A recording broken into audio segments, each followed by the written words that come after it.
радостное событие. Я решила его сегодня именно учить.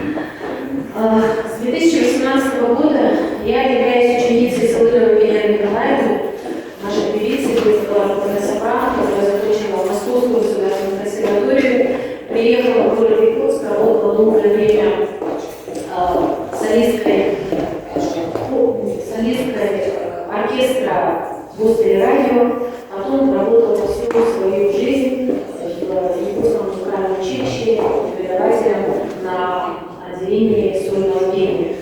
И помня заслуги Елены Николаевны, помня то, что она дала мне в жизнь, я учредила свою премию имени Елены Николаевны, которую я обучаю традиционно 7 мая, это будет завтра. Но вот сегодня я хотела просто совместить участие в Дельфийских играх.